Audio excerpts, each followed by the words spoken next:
Pledge of Allegiance.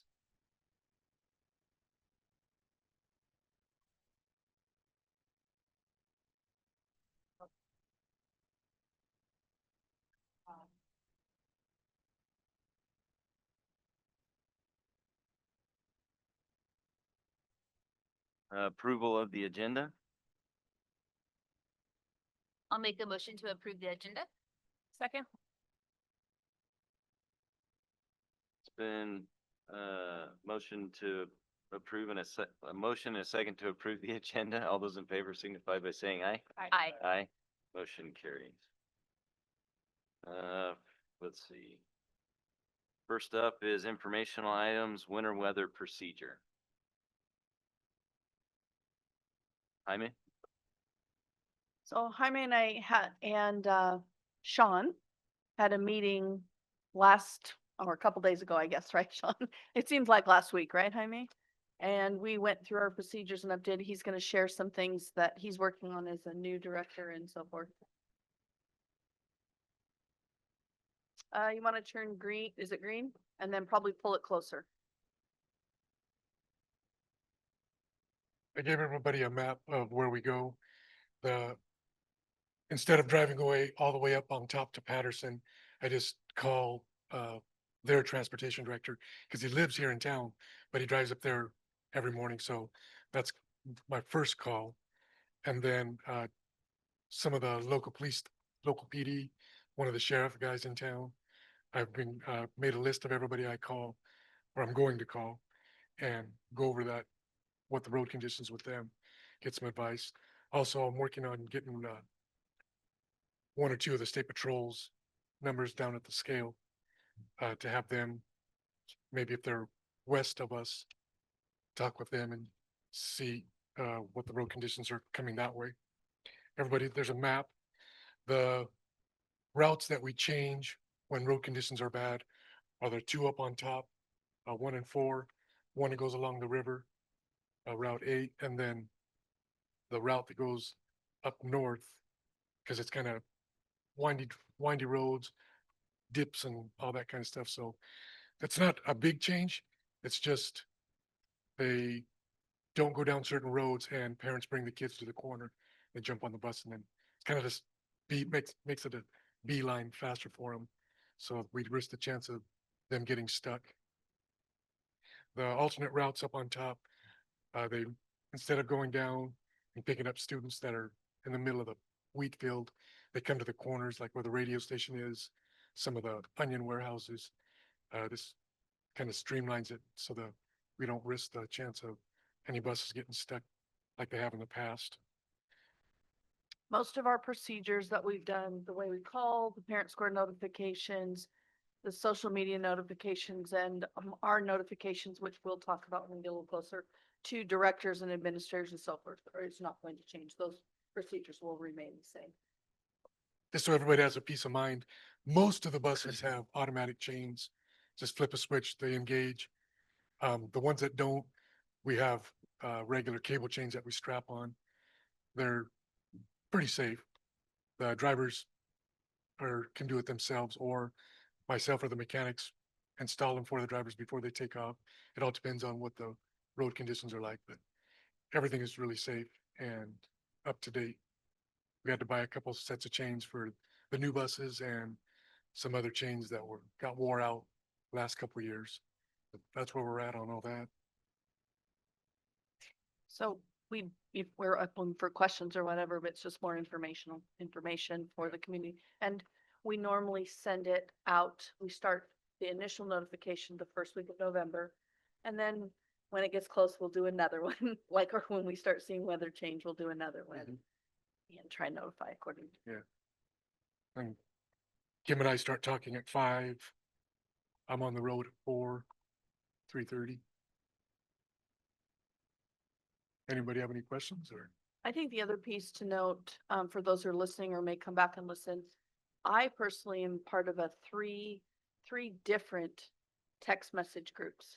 So I message with our partners to the northeast, or excuse me, the northwest, right? So Mabton, Grandview, Sunnyside, because we have students and families that are in that area. Then I work with Joe West, from Patterson and Pete Peterson from Kybe because we're real close. And then I work with the Tri-Cities group because that's also where a lot of our staff come from. So we're trying to manage all of that together. So, that's why it starts at 5 and we are committed to having a decision out by 6. I just want everybody to know who's listening, we do everything in our power to never send students home early. It's really problematic. We ought to always get a hold of families, right? I mean, there's obviously extreme circumstance, but we don't. And then the other one is we work really hard to watch the weather trends. If we do a 2-hour delay, we try and stick with it and not change it to a closure. But as we know, we have some wind patterns that impact that. So Great, thank you. Any questions? Students, have any questions? All right, thank you, Hammond. Next up, is there anybody signed in? Blake, sorry.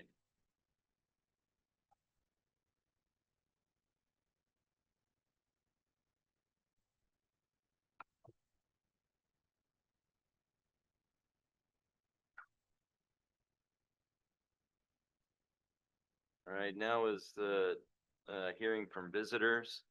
Addressing the board, you may present a concern to the board during the time reserved for hearing public comment. If this is the case, we ask you prior to the start of the meeting, sign in noting the topic you intend to address to the board. Come to the microphone up front and state your name. Do not reflect adversely on the political or economic view, ethnic background, character, or motives of any individual. Do keep your comments concise, non-emotional, and brief. The board is interested in hearing your concerns and your compliments too. It is best to call the superintendent's office a couple days before the meeting. If this isn't possible, you can ask the board president to recognize you during the hearing section. And we'll go for 3 minutes per person for a total of 21 minutes. First up is Tessa Stanger.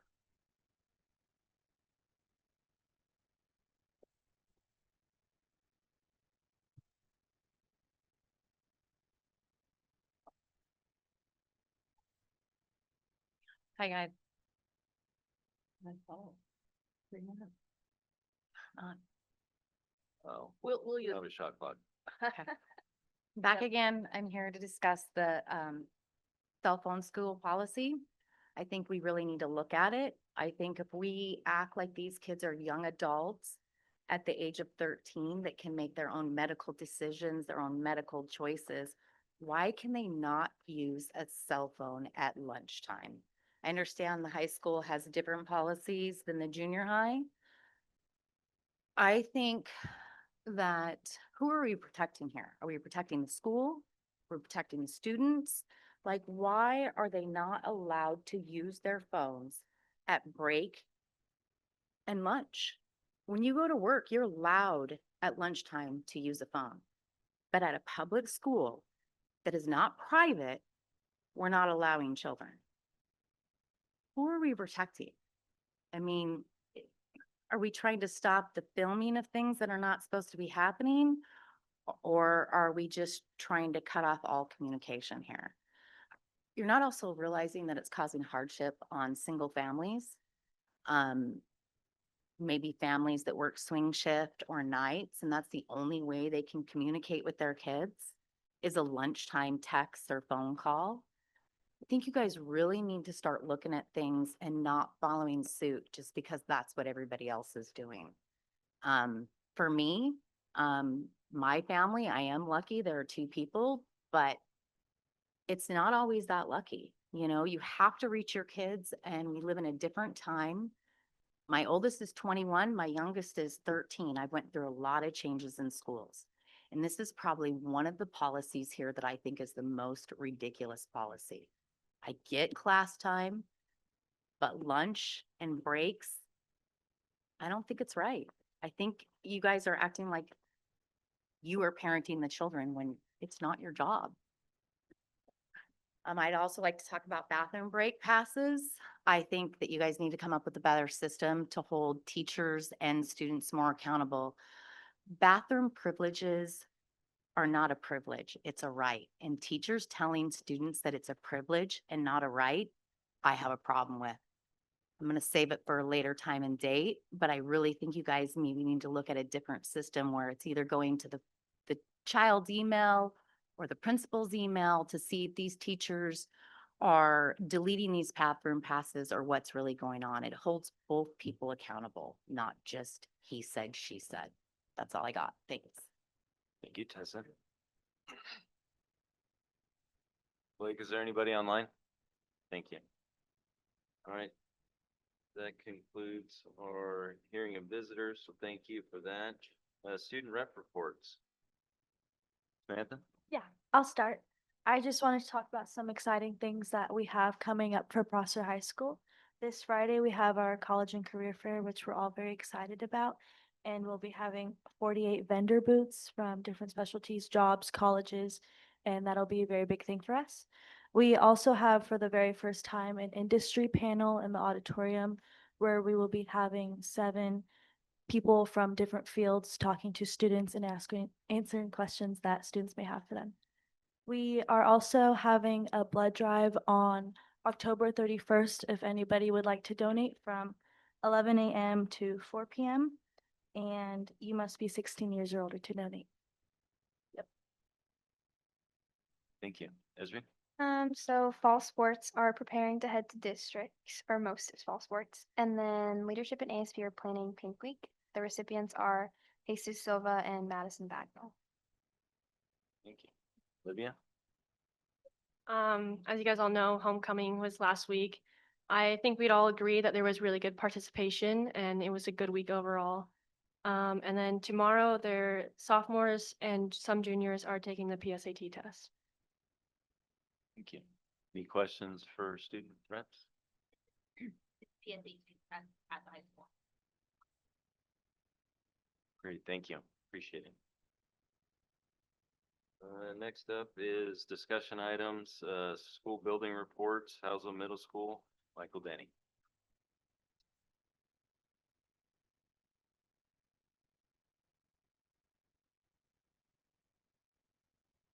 All right, I wrote this in size 10 font, so we'll go quickly here, but I don't know that that works that way. Hold on a second. Here we go. All right, so the first two are just a thank you to the community and the board. Our chiller was in place last spring. This summer, everything got up and running. This fall, I didn't field 8 to 10 questions a day about it's getting warmer in my classroom. That was awesome. The only time we had an issue was the power surge the other night, tripped a few of the breakers, and so they had to get it started back up. But other than that, it is amazing having that up. Vestibule is great to have in place. Key cards, the doorbells working, all that kind of stuff. So I'm gonna go pretty quick through the rest of it now. Fall sports just finishing up. Last thing happened today. We had some amazing work as far as success on the field, as far as wins and losses. But more importantly, were the lessons that were learned on and off the court, being part of a team and the work that they did. Winter one will begin tomorrow. That will be boys basketball, girls wrestling, and dance. Just want to talk real quick about the facility. We partner with a lot of folks to help the school, but we try to help out local organizations as well. Our building is open 7 days a week now. We're done with sports about 5 o'clock. 5:30, we begin allowing in teams to use the gyms and the fields. They're there sometimes. I think Crystal's son will have practice there this week until 8:30 or 9 o'clock. So every day, 7 a.m. till 9 p.m. We have pretty much every Saturday there's something there, and now Sundays there's something there. So in addition to having 6 classes on the gym, plus feeding 3 different lunches, we have all that. So we're trying to balance out that, what we take in versus what we give out and give a good product for that. 6th grade's adjusting to life at the middle school very well. Great group of kids. We just had 6th grade camp. We got a $5,000 grant for that to help offset the costs. Then the people who run the camp called us the other day and said, we found funding, so we're going to do one in the spring again. So we can do both of them again. We didn't think we were going to be able to do that, so that was awesome. Fall conferences were attended very well, even though it was a 3-day weekend, and I think some people made a nice trip out of that. It was a good opportunity for some great conversations from both students, parents, and staff. High school and beyond plan, we're hitting those starting next week. We just met with teachers today. That is something that they're going to begin taking an interest survey, which then leads them to careers, which leads them to programs and trainings that they might need to have for those. And so it starts here, and then it'll go all the way up through high school. Where all the states all using the same plan. So if a student moves in or out, they'll be able to take that plan with them. So we're excited about some of the work there. Just finished Spirit Week. We paired up to coincide with the high school's homecoming. So we had a rigorous Spirit Week last week, but then we jump right into, starting this Friday through next Thursday, is Red Ribbon Week.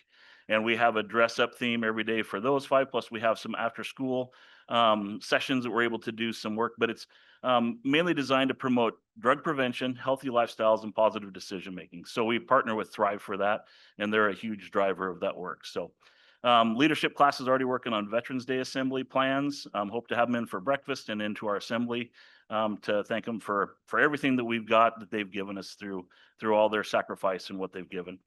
Thanksgiving, we're already working with our partners from the community to get turkey meals and dinners for our families. We have monthly incentive rewards assemblies, student of the month, trying to recognize the great stuff that happens every day at school. Crystal has been working with community partners and some of our staff to get our garden club going. There's an area of grass next to the portables between the buildings that gets mowed, it's watered.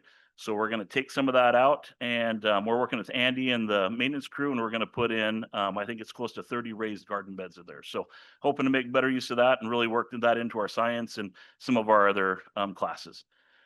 I hit through, perfect. I hit pretty much everything on there. Any questions on what I just threw at you at 100 miles an hour?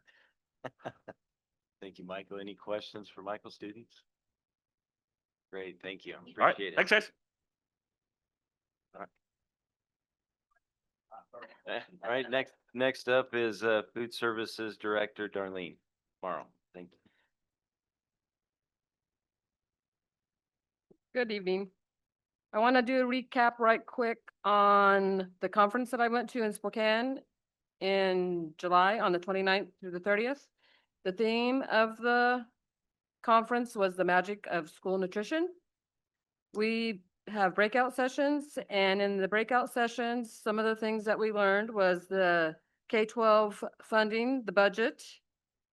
We heard from the superintendent, the business manager, and food service director of North Shore, and got a better understanding on how the budget works for the school.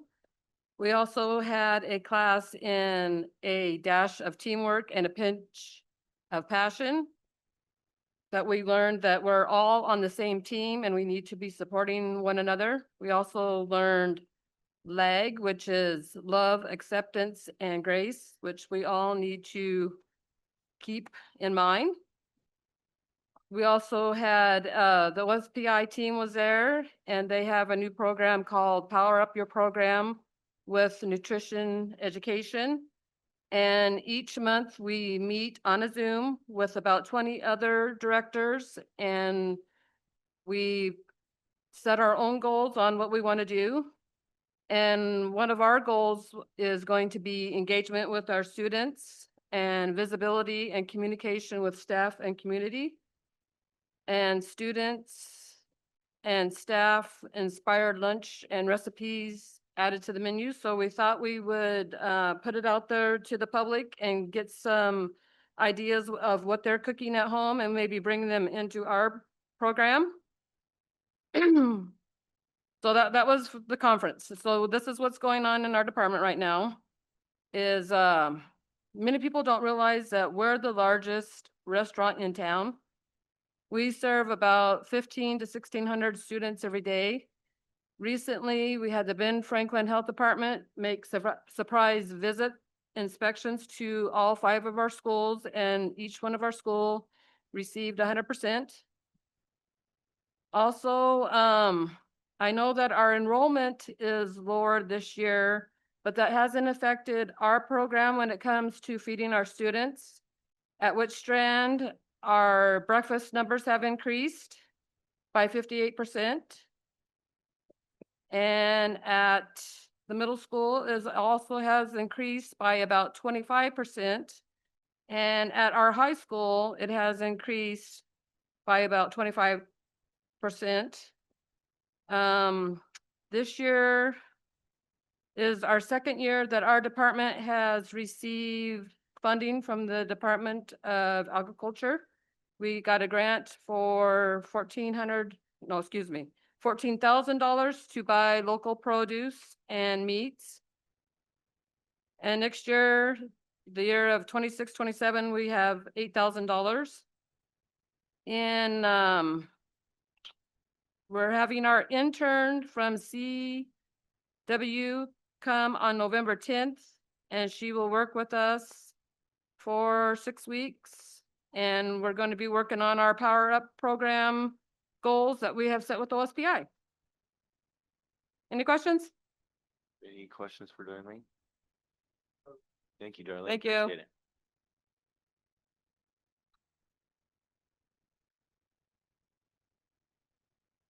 Well, moving on to the next discussion item is review of policy 2333 flag exercises. So I have been asked by community members, staff members and others to review our flag flying policy.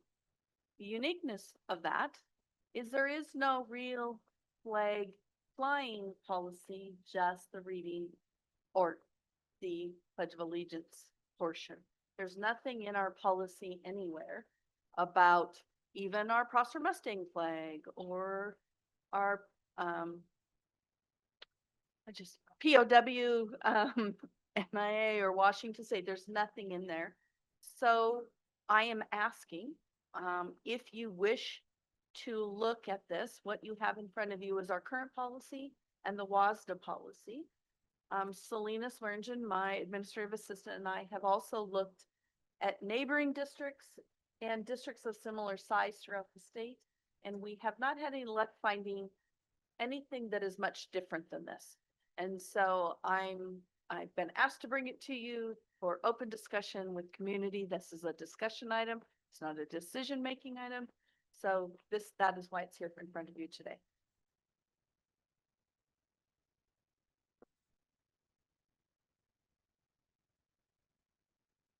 Guess my first question,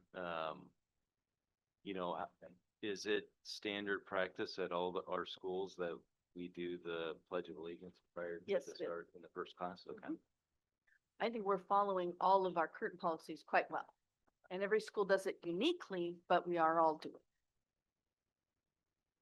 it. And I see them shaking their heads, so, and I think Mr. Denny shaking his head, and we got everybody out there shaking their heads, so I think we got pretty much everybody covered in one way, shape, or form in them. So those parts, I think our sporting events, our assemblies, all of those things are there. Meetings, I mean, I think it's a standard practice for our district, so I don't think that's of question. An example, let's use something. We can use the Mariners and Seahawks, right? They have a 12 flag, they fly them. But it's not in any of their operating procedures, right? That's part of a marketing scheme, but a marketing plan and so on. Do you think, and I'm not saying yes or no, but do you think if we're going to fly the POWMIA Missing in Action flag, the black and white flag, or the state flag, does it need to be listed in our policy? Or is it social norms that they're flown? Does that make sense what I guess I'm asking? So that's what I'm asking. Do you think this needs to be worded any different? And if not, it's been in place for a long time and we don't need to mess with it. So.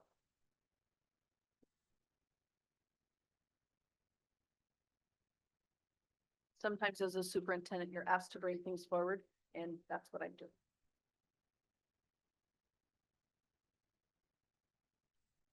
Well, I mean, I guess in, my opinion, I think it's probably, it's worth having a continued discussion. I mean, if the rest of the board feels that way. I think it could be a very long discussion. But it's something we want to tackle. Yeah, I think, yeah, something to look into. But yeah, I think, I mean, as far as discussions, yeah, this thing could be blown open pretty big. So I don't know, I've got a couple districts to reach out to, but, I think Kennewick's also lists the Washington state flag as well. So I don't know if that's also something to put on people's minds as far as getting back to this at a later date. I think that's in our policy, to have the Washington State flag united. And that's, in this RCW here, I just want you to know it's not by words in our policy. And so if we want to list that flag, that's, I guess, why I'm bringing this up. Do we want to list the flags? So.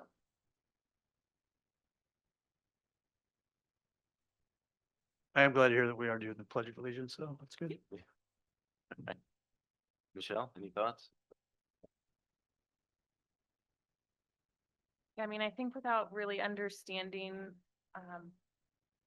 the thoughts behind whoever brought it up, who wanted the board to discuss it, it's hard to know what it is they want us to address. I mean, I'm happy to talk about it. I don't know how to address someone's So concerns if I don't really know what they are. So the concerns are, one concern was we're flying a Mustang flag and is it sometimes higher on the pole than other flags? That was one concern that came up. Do we have a policy of how the flags are to be flown? That was one that came up. Do we fly, do we have any policy about a Confederate flag or the POW flag, or do we, is it considered a freedom? I get an emails, not often, but, right, I refer them to the policy, but can they put them in their pickups? Can they fly them, right? And those are personal spaces, and yes, they can fly them. I'm not an attorney, so I don't want to even pretend to sound like one, but those are their rights to put something in their vehicle or on their car windows or whatever. Do we allow, I don't know, I see FFA here too. Do we have a policy about flying an FFA flag or whatever, right? Right now, is it okay to fly a Mariners flag? And if you were from Toronto, was it okay to fly a Toronto flag in your classroom? I mean, I'm being silly here, but trying to make a point. Do we just say no flags other than? Do we, you know what I mean?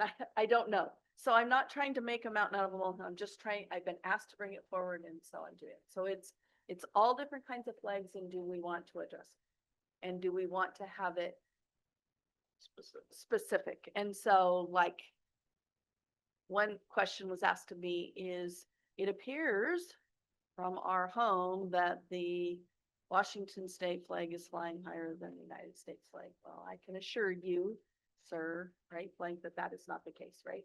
From the ground, right? Do you know what I'm saying? We have things like that. Now, it's not in policy, but I can rest assured that we're doing traditional standard flag protocols. But do we need to address other things? I don't know. So would this be a policy question or more of a procedures? Well, I think there isn't really a procedure for this policy number. So Right. then technically we could work towards a procedure, which would not necessarily involve the board because the board doesn't always make the procedures. We do them and we try and inform you. And so if that's the request, then we can work at writing something procedurally and bring it to you for knowledge and information. I mean, there's different ways in which I can handle it. I just need to know if this is something of importance to you that you wish for me to address. So I guess my 2 cents is like, I feel like the policy probably covers what a policy should cover. But if you get a lot of questions about ambiguity and how that's applied in our district, then maybe a procedure is a better way to address the specifics about all these various questions. I mean, and Jason, I think you're right. If you get into trying to address this in policy, it's going to be long and complicated, and there'll be lots of things that'll be overlooked, and it could go on for a long time. Right. Lisa. I agree. I think if it's a matter of, should the Mustang flag, means that the US flag should always be the highest, and just the flag at night, it should be lit, standard things like that. I think that's a procedure question. I think otherwise, you have the flag, say the pledge. um, Okay.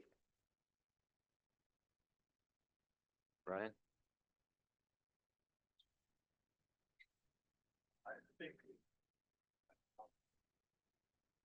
That's fair.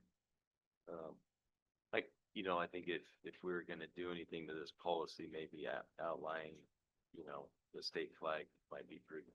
Yeah. But, yeah, maybe we can bring it back for a discussion. So I need a little teeny bit more guidance.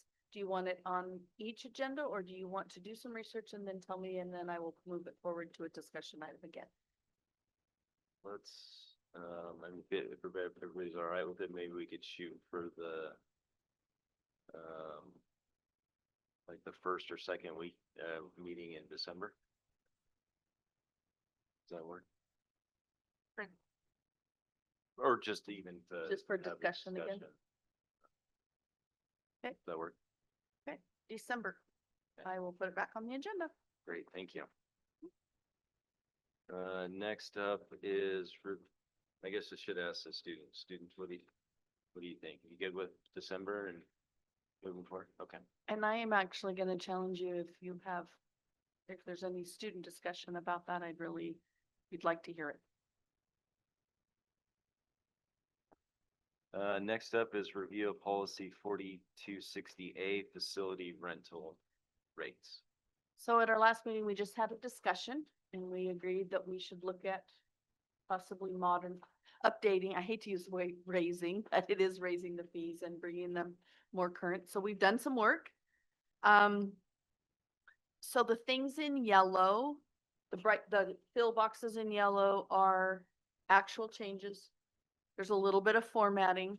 We did add a column to the right. Normal work day was how we defined, because that doesn't constitute overtime. Does that make sense? And then after hours or weekend. And then from there, I think it's self-explanatory. A couple things. One of you had brought up, it just used to say wired microphones. It didn't say was that 1 or 100 or whatever. So we didn't change the price. We just added per microphone. And then the video projector, grand piano, upright, we did those. The green room, we decided to use the terminology the same as a classroom fee because that's a space, it's a classroom space. And then we added per in front of platforms, coralizers, table and chairs, right? So we reduced the price on the table and chairs and we did it per table or per chair, much like if you were having a wedding venue or something like that. Then we have run into problems with getting keys returned. So we did a no key return fee. And then a stage includes setup and takedown and delivery. I'll just give you an example. Sometimes a group needs to borrow a stage. They have a facility, but we're one of the few organizations that have enough stage or risers or whatever.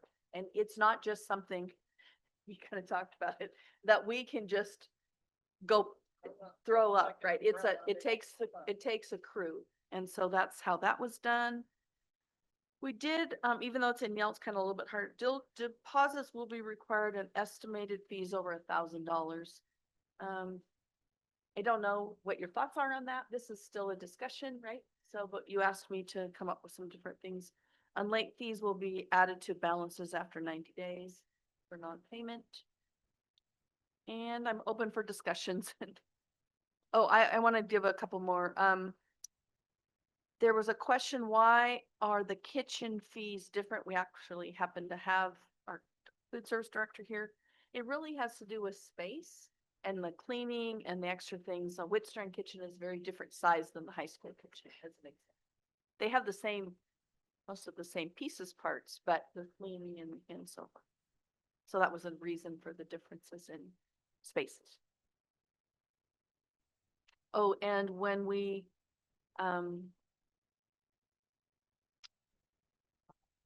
I just want to, Most of them, you'll notice that the after hours or weekends are time and a half.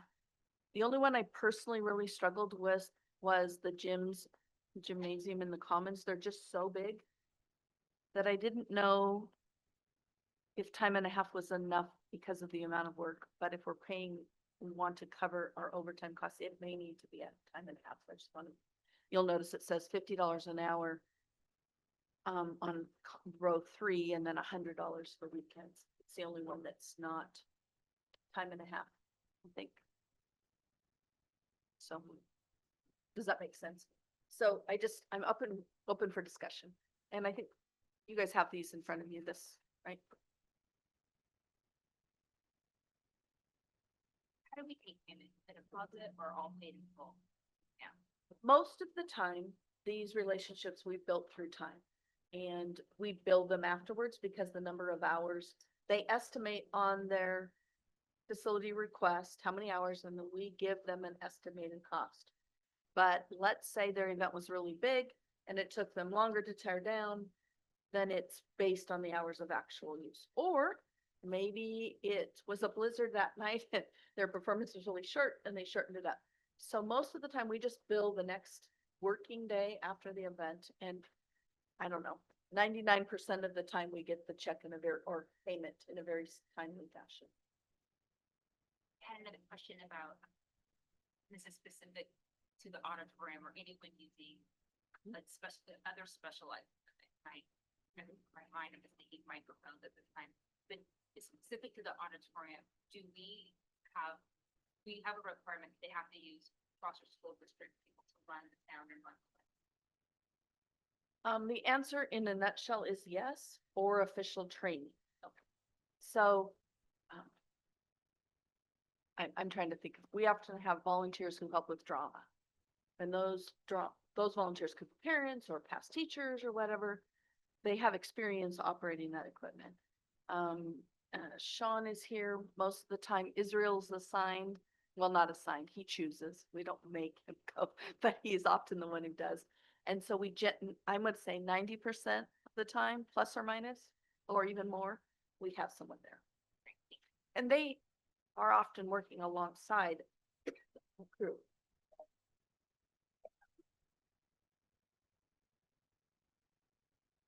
I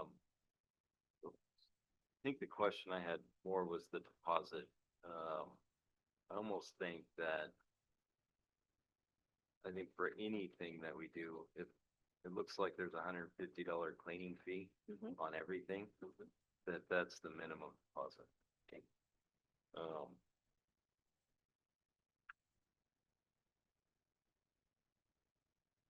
And then, yes, on the no key returns, most of our buildings are key cards or whatever those things are. If they don't return them, how does that function as far, I mean, can you cancel it electronically? Yeah, but most people aren't just trying to get in the building, they're trying to get in another space, which most of those are keyed. Okay, So they might need a key card to get in the front door, but they're gonna have to have a key to get in the storage closet or something. the north gym or Gotcha. get the Okay. access, those kinds of things, band room or whatever it is. And I do want to share, $500 is not even close to the re-coring project that would happen. It's actually designed as a deterrent to make sure we get the key. Because I don't think I think it's only happened one time since I've been here. Somebody lost but they lost their keys, their car keys, their house keys, and our key. That's very different than, oh my gosh, I keep forgetting to bring it to you, right? At some point, you don't return the key whenever you're getting charged. So there's always human elements and pieces that we work with, right? But if I'm gonna use this, Janice, my historian here, how many keys do you think there are for the legacy? Oh yes, my legacy person, historian. How many keys do you think are to the old PHS gym? Thousands. Oh, right. And so we are working towards rekeying the gym, because I honestly believe that sometimes I come by here at a Saturday night and I see the lights on in the gym and things going on, and I'm like looking through my things. I didn't remember anybody being here, right? And I'm not saying they're misusing it or they're destroying it or vandalism. But, so I think that's the piece of the key. So what is the cost? Well, I'll tell you a little story. So, it was at the old Grandview High School and I was the principal. It was graduation, 2017, maybe. And I lost my keys. And Brad Shreve, yes, if you're listening, Brad, I'm telling your story. He threatened me with a $15,000 bill to rekey the building because I had the master key. So that meant every single door would have had to be rekeyed. So no, we don't give out for facility rental a master key. But if we have to rekey the key to two doors to the auditorium, the back door to the auditorium, the doors to the stage, whatever, right? I think 500 somewhat, but then I have to recut every key that you have that has that go. So I have to cut every one of our staff member who has that. So we really just want the keys back. Because I don't think we could, I mean, right? I mean, it is a very problematic situation. And so maybe the lost key thing is a bigger fee, but I just am saying that it's generally like a lot of things as a deterrent. Please just bring your key back. Okay, Brad, if you're listening, you can tell that I'm telling the true story. Any other questions, comments, students? Well, I think if we make those changes, I don't know, you guys good with the $150 Yeah, I think that's good. deposit for everything? Any pushback on the not time and a half on the gym costs? Or any other, do you want everything to be time and a half or 1.5 times for the weekends and nights, or is it okay as it's presented? I think if that's what covers our costs, then that's what covers our costs. Okay, cash, yeah. Or this- So like, this one is 1.5 times, Right. but this one's not, so I'm asking. So if you look at line 4. Right. It says $75 an hour for the gym and 125 for overtime, which is not time and a half, there's not 1.5 times. So used to talking time, not for payroll, but the others I've tried to do that. Some are a little less. Do you just want it to be 1.5 times? I think it needs to reflect that. Okay. With those corrections, am I got your blessing to bring it back for first? I think so.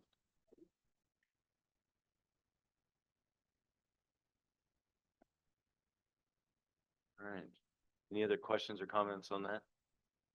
Okay, moving on to action items, Gear Up trip to Vancouver ambassador training. Jose, are you on?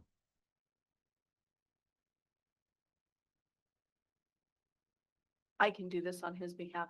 I was giving him the opportunity. Gear Up has been a great partner of ours for a long time. There's no expenditure on our part. Does that make sense? There's no cost to us. It's funded by Gear Up, but because they are traveling and so forth, we always bring the travel request to you.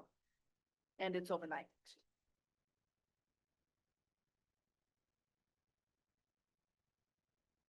And it just process. Often I tell. I think, to me, it looks like they be doing the same thing as before. They're taking a charter bus, so, and the 1 to 8 students, they're probably going with that's what they normally do to It's like save costs, Hy-Vee is and- go with Yeah. multiple A districts. couple other schools out of the Tri-Cities Yep. on their way through, whatever. Yep. Yeah.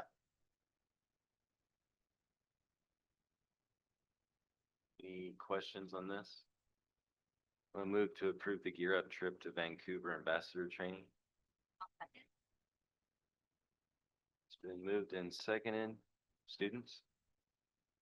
All those in favor signify by saying aye. I. Aye. Motion carries. Moving on to secondary science adoption recommendation. So this is back, we had this at the last meeting. We gave a little more time so that some of our board members could review materials. I do have here with me Lacey and Megan. Yeah, you guys can come right up. Lacey and Megan both teach science at the high school, and I asked them to come in case you had any questions or about their thoughts on the on the adoption. But it's the same as what was presented the last time. We did, put out a new notice and a new email. We didn't have anybody come and review the curriculum or request to, outside of our staff that has and board members that have. Okay, any questions on this?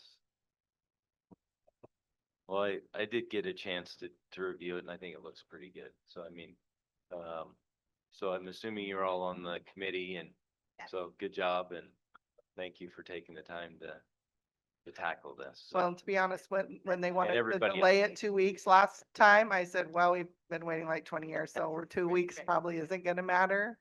So Deanna's been fantastic helping us work through the process and all. it's been a process. Yeah. Any other questions? No, I'll thank Jason and Frank for tackling those books, though. It was a good read. I forgot how heavy textbooks are. And thank you guys for talking through all this too. Appreciate it. Well, I move to approve secondary science adoption recommendation. I'll second. Oh, yeah, I'm great with it. I am so good with it. There's been a motion and a second to approve the science adoption. Students? All those in favor signify by saying aye. Aye. Aye. Motion carries. Thanks for coming tonight. Thank you. Thank you guys. Feels like a very big accomplishment, ladies. Thanks for And coming. good luck with the new curriculum. Okay, moving on to vouchers.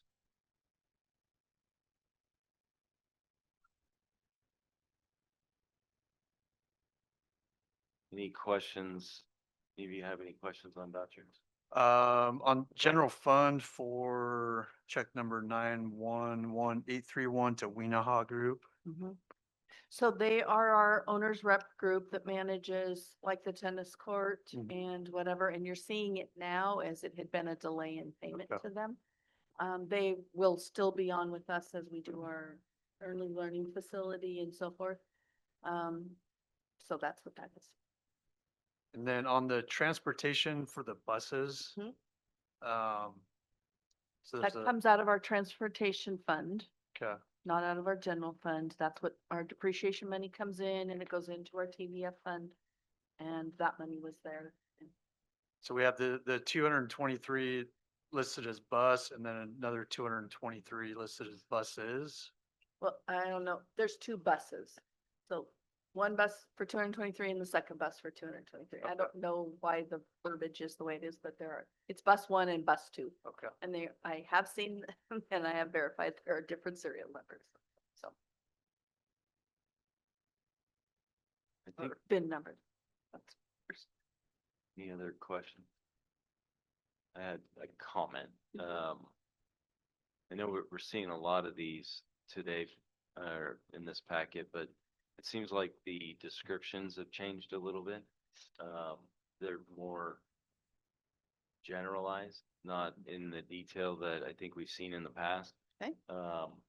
For instance, there was a lot of them that just say building maintenance, and granted, you can go through and look at what building, but sometimes we give at least a little bit of description if it made sense on some of those, but that's, So, keep in mind that Abigail's moved into doing this and she's been doing a lot of it with the support of Drew. Drew's also here in the meeting, for us, who's our ESD support person. So that's something we can let Abigail know, that just to give more detail, because I think it's kind of new to her. okay. And maybe also Heather, I don't know if part of it comes from. A little what bit of Heather's both. Putting in, so yeah, we can work on that. Is there, I don't want to have to create a chart and codes. I don't mean it that way, but like, because I think there's only so many characters and then it goes to the second line, right?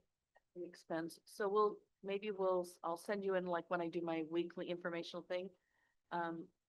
What the advice we're giving and try to figure out a way to put like maintenance fence posts. It Well- might have Oil. also been what they chose to print. Oh, Cause I know, like for instance, I'm looking at 9/11/832 to higher plane. It has gym floor cleaning and maintenance.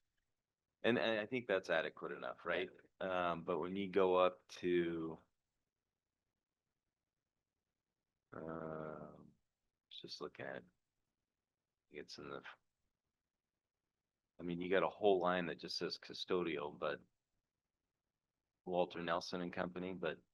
If we Yes. don't know who Walter Nelson is, then we don't know what. Right, I mean, or the next check up to Valley-wide, it says building maintenance, but is it really building maintenance if I it's think Valley-wide? Valley-wide would I- probably be fuel or propane. And then Right. looking at the report, I think it looks to me it's in a different format than what we've had before. Okay, maybe that's So it. I think it's probably what they chose to print, maybe not necessarily a change in what they're actually entering. So Gotcha. we'll just have to, we can look back at old packet and see and we can adjust and build a report that's got the information that you're asking for. Thank you. And I think some of it has it, it just. Yeah. Seems a lot of. Anyways, just general. Any other questions? Students, you got any questions? All right. Well, I move to approve vouchers. I'll second. Been moved and seconded to approve vouchers. Students? All those in favor signify by saying aye. Aye. Aye. Motion carries. That concludes our action items tonight. Moving on to consent items 1 through 3. And make a motion to approve the consent item. Second. Been moved and seconded to approve the consent items 1 through 3. Students? All those in favor signify by saying aye. Aye. Aye. Motion carries. Moving on to reports. Director of Grants, Kevin. Yesterday we took the planetarium to Mapton and were able to show the planetarium to their kids, K through, nope, not K, first through sixth. So that was a wonderful experience. We had 3 high school students that led that and led the different sessions with the kids. We had Thinking Maps PD that was done by our coaches and Laurel kind of led that with the training of trainers model that they provide. So that happened today, and then we'll follow up again next Wednesday. The TPEP grant went through and that was awarded. We hired our migrant graduation specialist tonight, so thank you. And then social emotional surveys closed with the students. Deanna and I have a meeting with Panorama, and then we'll have some PD next month around that to expand that. And the parent survey is still open. So if you hear this, please visit our website. We have that on our website to participate with the parent survey. Thanks, Kevin. Any questions for Kevin? Thank you. Are there reminders going out to the parents to complete that survey? Jaleesa sent out a reminder on Friday. We're gonna try to do, go back old school and do a text reminder. She hadn't done that before, so she's working. It went out on Parent Square last Friday. Yeah. So we're gonna try a different method this time. Yeah, we did get more because of that, but we would like more still. All right, thank you. Deanna? So we have been doing a lot in the office. I've been in the office a lot. I was out in the building today, actually enjoying some Thinking Maps training with the coaches. I was pretty excited. Aurelia is back at work, and that's been great. But I hired subs, so I was pretty excited about that. Raul, Garola, and Abigail, moving into their new roles or starting brand new with this, they're doing really great. And learning, and just I've been really impressed with both of them. I want to thank Janelle and Andrew from ESD 123 because their support and the working with them, they've been wonderful to work with. We are working on some efficiencies and improving our systems in our office. There's a lot of our files. There's so much paper we have to maintain for every employee. Like my personnel file is this thick, and we have to have it in paper. And so sometimes finding things is a little bit challenging. So we're actually going to go on a little trip to visit another district just to see their systems. They have a good organized system in Sunnyside. So we're going to go visit them with a handful of us in the office, just so we can get some good ideas to improve our system. We had best mentor training for new teachers yesterday. The coaches also helped lead that. And then today, a great celebration at the end of each fiscal year. So we're kind of working to close out the fiscal year, and it's working with Drew from the ESD, Andrew, and with Abigail. And we do what's basically called recovery. So if there's some grant balances that we need to spend or can spend, and if we have appropriate expenditures that can be moved out of basic ed, we can move them. And today, we increased our fund balance in basic ed by $215,000 by doing that. So, so we were able to spend money that we in a really effective and efficient way, but also to help our overall fiscal situation. So, And so because that money's already spent, that doesn't change what we call cash flow, Nope. but it does say, okay, we have this balance sitting in this account, and now we're taking it out of the other end. So it's a very positive thing. We're going, I want you to know, like fine tooth Yeah. comb. 2 examples I can give you and how that would work. One example is we bought Pride Materials, which is our reading intervention program that addresses dyslexia and reading. And we had spent some funds out of one of my basic ed accounts. And so we moved that into LAP because reading intervention is the appropriate LAP expenditure. The other thing that we've done, and we have not previously done this is new for us because we had a pretty large balance in bilingual. But if we have teachers who are supporting bilingual students, who so we have our dual language program, they have to have a bilingual or an ELL endorsement. We're able to move some of their basic ed funding onto the bilingual grant, and that's how we're able to recover that money. That's great. Any questions for Deanna? Deanna? Thank you. You want to go first? So, I think we can do, Drew, you're on. Yes, Kim, I'm here. Okay, so the student enrollment report is here. I'm happy to say that we're up a little bit. Our budget was 22, oh goodness, 72. 22, I just, like, you know, it's coming out of your mouth and it's like it disappears. 2272. So we're pleased with where that's at. I'm trying to stay glass half full type person. Drew and I, Drew, I might have you do this portion, but Drew and I and Abigail went to the county. We go on the 3rd Tuesday of each month.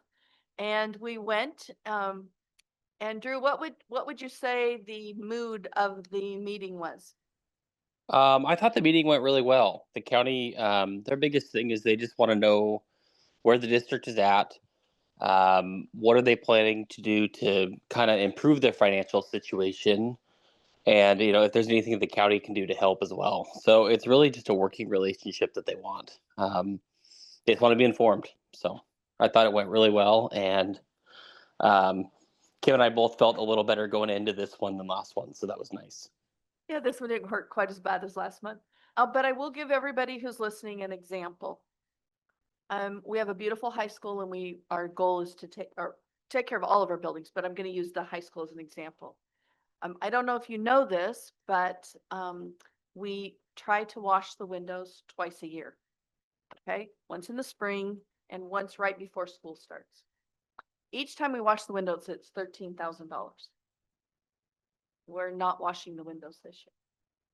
We jokingly said, well, we do have a spider cobweb type issue. Could we rig up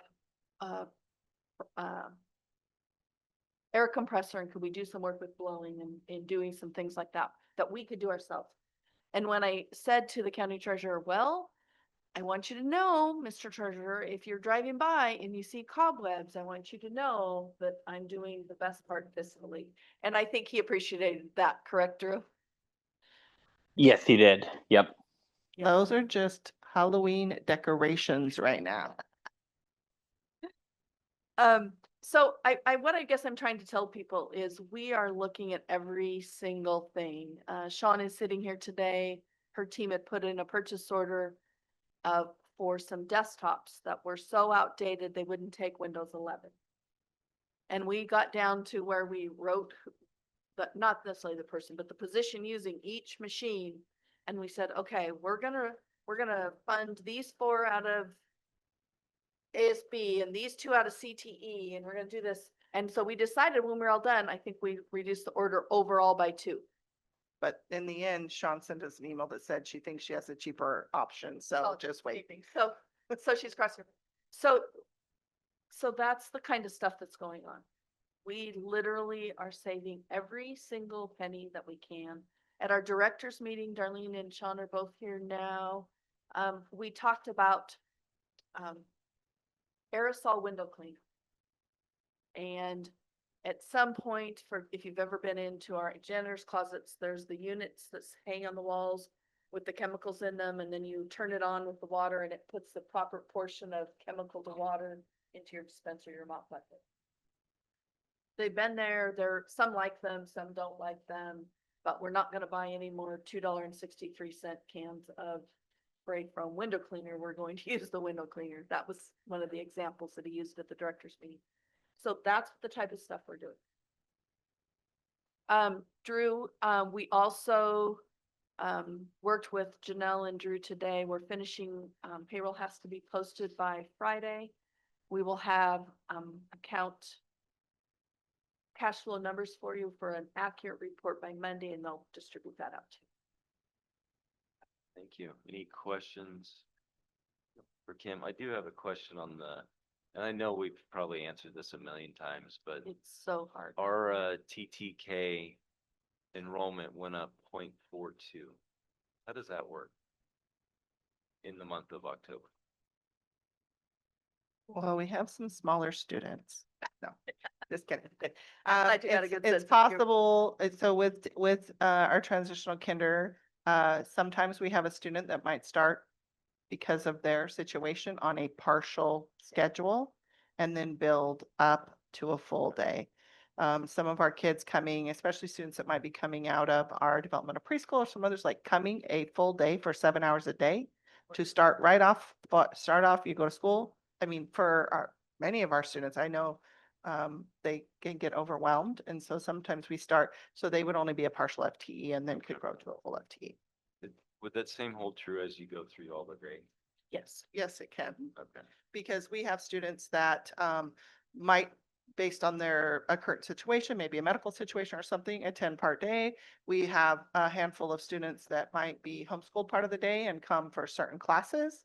Yeah, there's various situations. And then, of course, at the high school, you have that, maybe Yeah, they've a finished lot all of their it credits is but our one partnership class. Yeah, With families, yeah, doing what's best for students. yeah.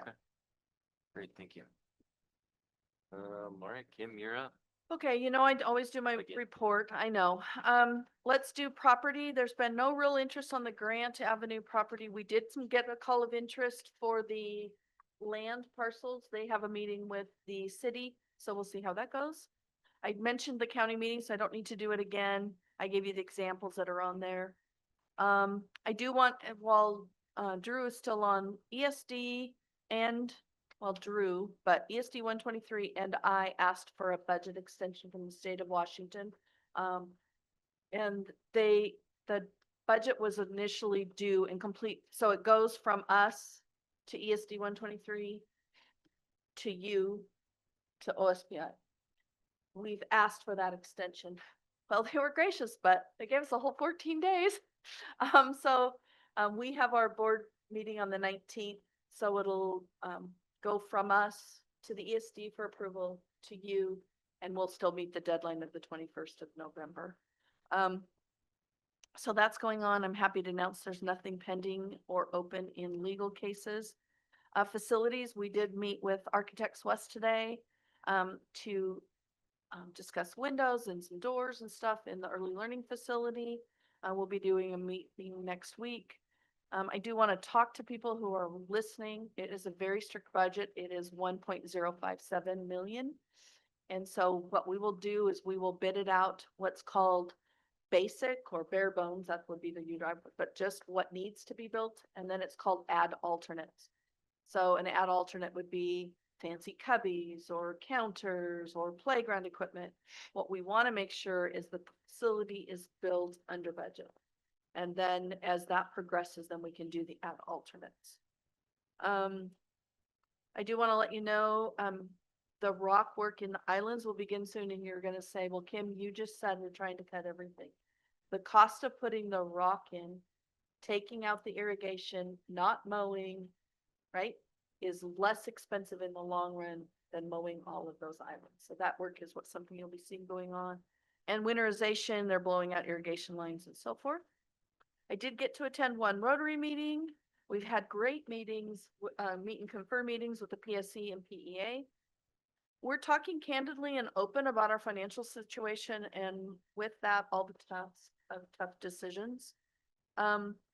We did meet with, and Kevin was on the meeting with me today. John Steach is his name. He was a part of CEE. And we're going to have a tool that he is refining. I could even let Kevin share it because he's seen it for just a snippet, but for just a few seconds today. And it really says, it's a tool that's, if you're into Excel and spreadsheets, it would be your world. And it says if labor and industry goes up 1 penny and you change it to 1 penny, it shows the total financial impact to the whole district. Or if you increase by 0.1% or you reduce something with the total, it goes, and here's what the impact, and it gives you a negative, a positive. And it has all of our staff in by position. What else, Kevin, would you add? Yeah, it goes everything. So the contract, everything that's in the contracts are on that. So whatever that calculation is that we change, and it could be different calculations, impacts the whole spreadsheet, which gives you your bottom line. So it's like real-time data. Once you put it in, there it is. You can see the impact. And you'll get So, it. You'll get it. So you can at home say, well, is Kim making a smart decision by blank? Or is the district making a good decision? And the nice part about it also, is if we say, okay, we've got to do X with staffing or Y with staffing, we can literally either identify the actual person by title, and or their ID number. There's no names in it, or ID number. And what if this person retires and this person comes, what is the impact to their budget?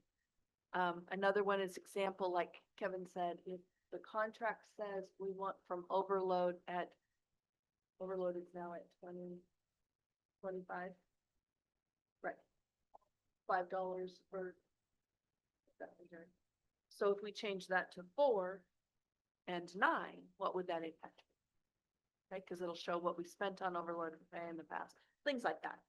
So it just, whenever you change one of the cells, it will give us information. And so we're really excited.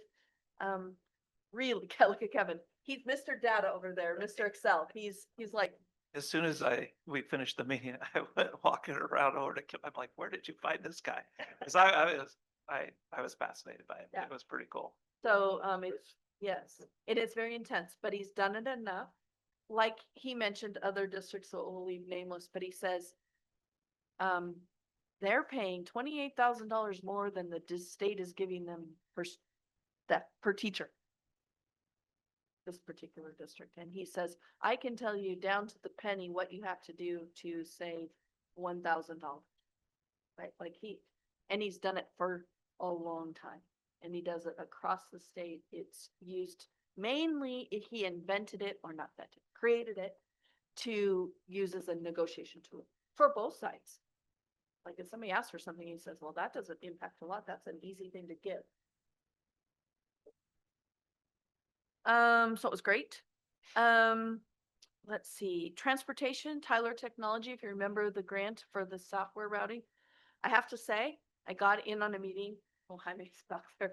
Their schedule, their list of training is like sometimes twice a week for the next 12 weeks, right? I mean, it's intense, but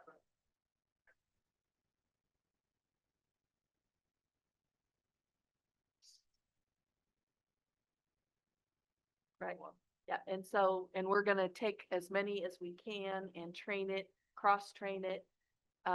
And it, in the strangest way, it's much like what just we were talking about, right? It's fine-tuned. They've worked with our fire.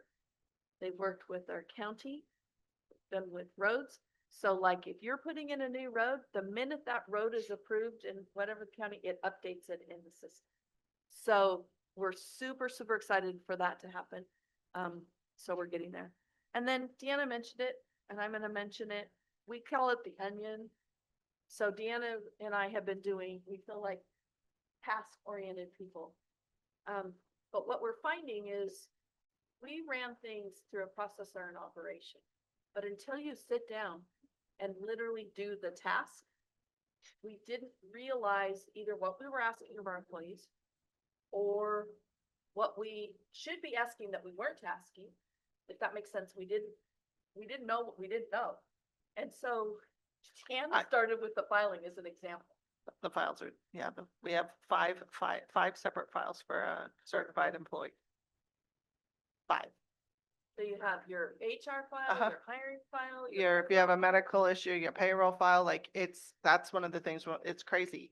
Now, it's not quite as many for classified, but I think that doing the payroll stuff and doing recently the HR stuff has been the best and worst experience for me in the most recent years of my career, because I come away going, oh my God, we have to make changes. We have to move into the 21st century. We need to be doing things electronically. This doesn't work, to the point where when I was talking to one of our employees, I'm like, I am sorry that this is what you've been dealing with, because it's like there's just so many systems we need to upgrade and efficiencies that need to happen. And it's not something one person can fix. I was talking to a few of our ladies today and just saying, we all are going to have to work on this to get everything in a really in a better place. So you can come in and it's not hard to find things, and it's not, it's very hard to describe. But it was very good for both of us to do it, because we see like we have to make changes. This is why our employees might be struggling, or why they might be frustrated, or it's taking them so much time to do certain tasks because we don't have the efficiencies built in that we need to have. Drew, are you still on? I see him, but I just don't know. So let me just give you. an Yes, I'm example. still here, Kim. Sorry. No, that's right. So he was working with Abigail, training our fiscal specialist. And he was watching her, I don't know what you were doing, something with grants. And he said something like, you're doing it here and here and here. He's like, you don't need to do all that. Can you remember what it was, Drew? What we were Yeah, explaining? it was posting the grant revenue each month and then moving it back to the month of when the expenses occurred versus just posting it in the month the revenue was received. So most people just posted in the month it was received. The only time you would move it back is if you're crossing fiscal years. And so some of the reports just had 3-4 entries on it, and it just leaves more room for error. So it's just a simple, we're just going to do one entry a month. And then if we cross fiscal years, it might be one extra entry, but we're not having all this extra entries on, when you're going to run your reports. So it'll be a lot cleaner. Another thing with me getting involved in looking at cash flow, I have to say, I'm an open book. I don't know that I saw the impact of, I have an accounting major, right? But the difference of using accrual method and cash methods and different things and what those impacts are. Also with us doing payroll and working with Janelle, did more of the actual work, but together in the conversations, when we make a decision, for example, I'm gonna use my contract, at the end after May 30th, before my last paycheck, I say, do I want to get cashed out my vacation time? Let's just use that as an example. Well, that impact is huge financially. Well, if you have all 200 of your teachers doing that in June, right? So there's some language that we could build into contracts that would help that. Or, another one is we have supplemental contracts. Let's see, do I have a teacher in here? So like if you have a supplemental contract for, they left CTE. If there's certain size, you get it in 2 payments. If it's bigger than that, you get it in 5 payments, whatever. And she goes, I've never seen a district. Everybody gets 1/12 of your supplemental contracts every month, and you get 1/12. If it's $12, that means you get $1 a month. If it's $1,200, that means you get $100 a month. And we have so many spreadsheets trying to say, okay, this is more than $2,000, it's divided in two, or divided in six, and this one is less than this amount, so we divide it in two, and this one we pay in one lump sum. And it's actually, so somebody who does the negotiating, I don't think of it as a problem, but I didn't realize what it was doing to the staff. Does that make sense? So when we are moving forward with this. But to be fair, we didn't bargain that. I know. It wasn't us. No, but ready? But what I guess I'm saying is until you do the physical work, you don't see the impact that you're doing to your staff. Does that make sense? So what we're saying now is we're like, okay, we're going to talk about dividing every single supplemental contract by 12. And then nobody has to remember, nobody has to make a mistake, or not make a mistake, but keep these fancy charts that you, right? So I just want everybody to know that. You'll see me at a few more sporting events as we're wrapping up the season. I've been to Rotary, and I'm hoping to go see the Adams family. I think this is last weekend, right? The last weekend of this version. Oh, High school student. version oh, yes. Yeah. next Weekend. Yeah. The third grader. Yeah. First. Yeah. But anyhow, I'm hoping to see it. So I'm trying to get out there a little bit more, but I'm really sad about the Mariners, so I have to say that at the end. No more baseball. Well, thanks. Any questions for Kim? Yeah. All right, next up is board member reports. Michelle? Well, I did go see the Adams family and it was good. So I hope people can get out there to see it this last weekend. And Elisa, thanks for mentioning that there's another version that's just the high schoolers, because I thought this was it. So now I'll have to go see it again. Just the high schooler. It was really cool to see the pickleball court hopping this evening. It was packed, and I just thought that was really great to see our community out there enjoying it. I also wanted to just mention Friday, the PTO is putting on a harvest festival here at the old high school from 5 to 7. It's free admission, there'll be games, so please come out and support PTO. And then Tessa, in response to your coming to our last board meeting, I did take it upon myself to kind of survey a few of the kids at the middle school about if they thought they should have cell phones, primarily at lunch and at recess. I was honestly shocked. Not a single one said yes. Every single one of those students said, we really like that no one has cell phones. Our friends are playing with us. They're engaged. They're not on their phones. For some kids that don't have phones and others do, they feel like it levels the playing field and they're all together. So I'm going to continue to engage them in conversation, because I did say things like, well, like, what if you have to get a hold of your parent? And they acknowledged that, like, you know, you might have to check a text. But overall, I was really surprised to hear that at least none of the 6 I talked to said that it was a problem. So I did follow up, and I'm going to continue to have the conversations with them. I actually wanted to see if the leadership team there could ask some questions too, because I do think there's always room to grow in a policy like this, especially at the high school too. So anyway, I appreciate you coming in, expressing your concern, and just wanted to let you know I was paying attention. That's it. Right? Yeah, thank Tessa for coming in again, and thank you for Michelle for doing that. I think it just shows at least it started some dialogue, and hopefully, I mean, obviously nothing's gonna get fixed tonight, but hopefully dialogue continues and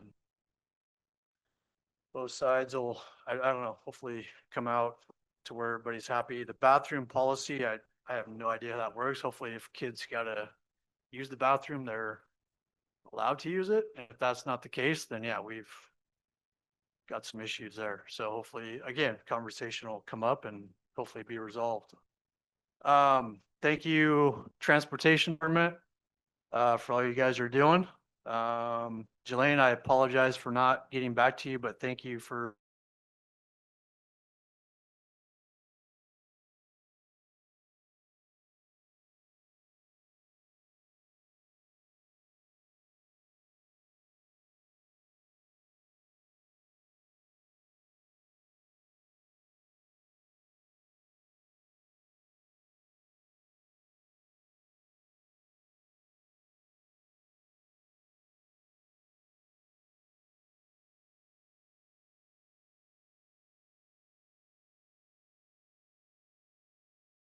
So I think, he'll be a good voice, moving forward on that. And, Powder Puff last week, I got to participate in the refereeing of that. There was some talk early on that it was gonna be canceled, and I don't know what the hubbub was, but I can honestly tell you, this is probably the best year ever as far as juniors, seniors. Those girls were actually complimenting each other, working together. So just a kudos to everybody that was participating in that night. Appreciate you guys. That's all I got. Brian, Lisa. Congratulate our homecoming queen, Annie. And then I wanted to say how wonderful I thought the choir sounded. singing the Oh, national yes. anthem at I'm so homecoming. glad you brought that up. It was really lovely. They've really grown the program this year, and it's so nice to see a nice big group out there. And I don't think I said how wonderful the National Honor Society breakfast was. Really, and always just a nice spread, but the students are so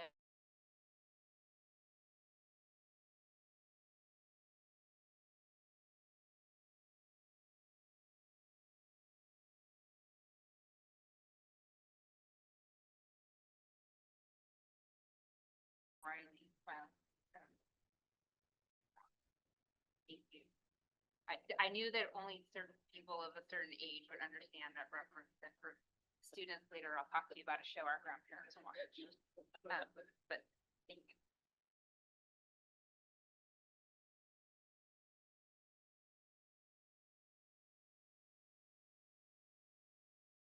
And thank you for those that came in today and to be a part of this meeting and those online. Our next meeting will be November 12th, regular board meeting right here at 6 PM. With no further business, this meeting is adjourned. Thank you. So,